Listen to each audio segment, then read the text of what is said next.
Yeah, of course, I'm looking forward to the match on Wednesday, and hope we will.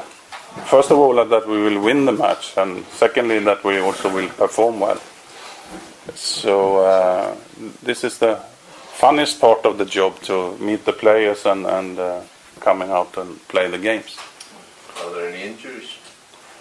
Not besides what we have told you before. So all players are in now. We have Arnold playing tonight, so he will come tomorrow. So we don't know. Otherwise, everybody that came in, except has been injured before, look rather fit anyway. So we'll see. Some of them played yesterday, so we will have a very light training today.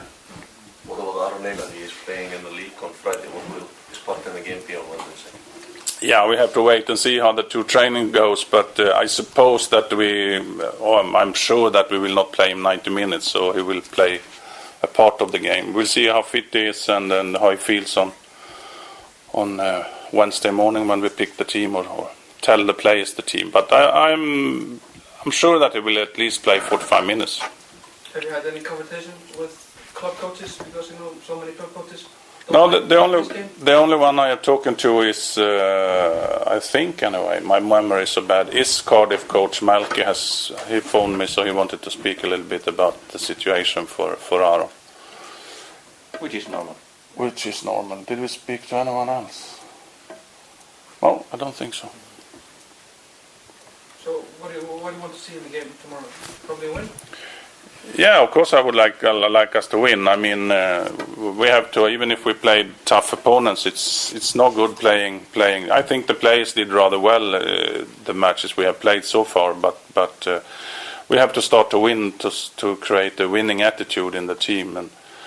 But I think it will come. I mean, they taking step every time we met. So for me, it's been very positive, except the results. Isn't it important also just because of the people? Because it has been so positive until now, how the team has progressed, but maybe a win on home soil to get the people? Yeah, I agree completely with you. I mean, no one wants to see a loser, so it's important from that reason to win. And as we said before, Heimer and I, now we had some contact with colleagues of you that it's really important that you get the fans to the arena, because if you got support, I mean, you can say whatever you like, it's only a positive thing. Then it's not decisive, but it's always nice to have all football fans on Iceland behind you. What about this rejuvenation of the supporters, which you took on yourself, the supporters club? Mm-hmm. You answer that, you did more job than me. No, it was just you can take it in Iceland. Cry from help from us, and they're really positive. And what we would like to do is to make the Faroe Island game enjoyable for those who come. Will experience good time and will come back again. So we would like to do as much as we can for them for this game. So we'll have even more when it's more necessary to win against the Norwegians.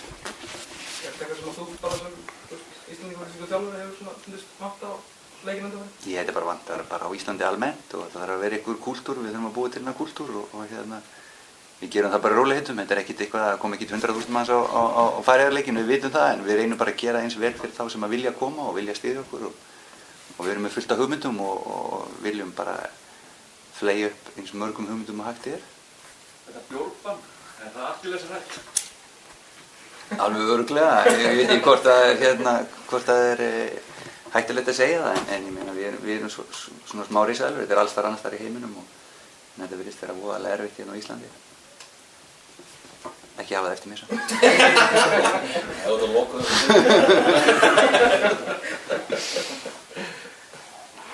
What about Einar and Greta? Will they play any part in the game? Honestly, I can't answer you today. I mean, they will definitely not start the game. If they have some short playing time, I don't know, but I keep that open. I would like to see them now in training, and see also what is important now is to see if the club situation will be solved in a short future. Because if they should take part in the World Cup matches, they must of course come into club training and play matches, otherwise they can't be in the team. Will we be seeing something new tomorrow, regarding tactics and stuff, since we're playing against probably a lower team than we have before? No, I don't think so. I mean, what we have tried to do with the way we are playing with them is to, when we have the ball, we want to attack as much as we can and do it, of course, to be a little bit smart and not going for counters or anything. And it doesn't matter if it's France, Sweden, or Faroe Islands. I mean, we have to attack well and have balance in the team, and hopefully we can attack much more than we did against Sweden and France, for instance. But basically, we will have the same tactics. We will maybe try to change a little bit in midfield to have maybe a little bit clearer roles between the two central midfielders. We have talked just shortly because we had so little time with the players. So maybe we changed that a little bit, but that doesn't influence our way of playing much. But would you look at it as a major blow if you lost the game? Yeah, of course I would. I mean, I always is very disappointed. Or if it's a blow, I don't know. But I mean, if we go out and play very, very well, and as it can happen sometimes in football, and still losing with one goal, I mean, I will be very, very disappointed. But as long as we play well, it's still hope, so to speak. But of course, if we lose the first game at home, I really want to win that. Are you tackling this game as a dress rehearsal for the qualification that starts in September? I mean, are you going to make many substitutions in the game? I would guess that we will make rather many subs. I don't know. I mean, we can do 6, but if we will use all, I can't answer you. It depends a little bit when we have the 2 trainings. We see how the players feel and if they are fit 100%. But I would guess it will be between 4 and 6 changes in the squad, in the starting 11. With the tactics and everything, you're going to go with what you're going to play against Norway? Yeah, I mean, every match is unique, but I mean, if you mean how we are organized in defense and how we try to play our attack, we will have the basics will be in that. But then, I mean, if you have the ball much more, maybe you win the ball earlier, then it's a different way of playing. But we should be prepared for that too. So you have to adapt and use the strengths you have, depending on how the other team are playing and how good they are. Would have been a good question from a Norwegian journalist. Yeah. They're going to play the same way against Norway. Yeah, what I mean is, you know, I'm trying to establish it. This is what you're going to go into. This is what we can expect from the team, more or less, except something happens in the game. You mean the way we are playing? Yeah, I was really just answering Hamish. Yeah, okay. No, I mean it's no secret. I mean, Norway will as I know Norway, they will see the games, they will analyze the games we've played so far. So, I mean, it's no secret. I mean, you can't go out and try to cover the way you are playing because you have so few matches with the national team. So you have to work with the things that you have. But I think if you go through Iceland against Sweden, against France, against Faroe Islands, it will look totally different than it will look against Norway, the 7th of September. I'm sure about that. I would like to ask you one question and maybe go back a few years because when Iceland was at very high and winning games and actually in a chance to advance, we had Rúnar Kristinsson, as you maybe remember, in the midfield, good at the calm on the ball, distributing very well. Could you see Eiður Guðjónsson in that role?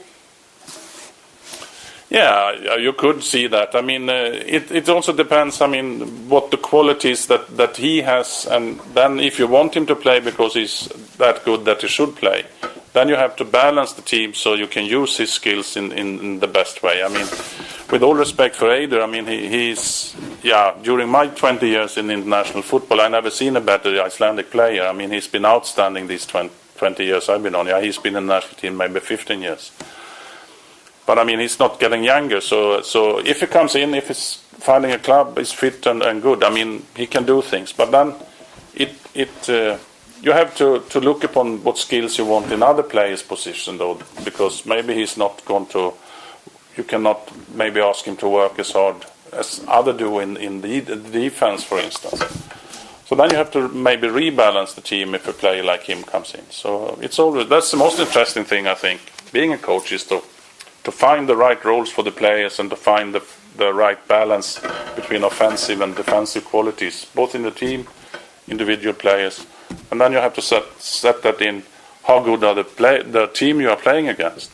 Because that also can say that you want a more defensive or a more offensive player in some positions. But that's the most interesting thing. And if you choose right, you probably win. Are you happy with the time that Icelandic players are getting with their clubs and what position they hold with their clubs and how important they are? Yeah, I mean, some of them are in the beginning of the season, so I mean, some haven't started playing in competitive football yet. But I think it looks rather good. It's some players that hadn't played that much, but most of them have played their friendlies and also they who started the leagues are playing rather much. So it's not a big problem for the moment, but could be. Alfred has been brilliant in Sweden. Is he knocking on the starting line? Who you said? Alfred. Yeah, he's done well. I mean, he really scored goals in Sweden. I see him rather many matches, so he's doing really well. So, I mean, he's in the squad, so of course he have a chance to play.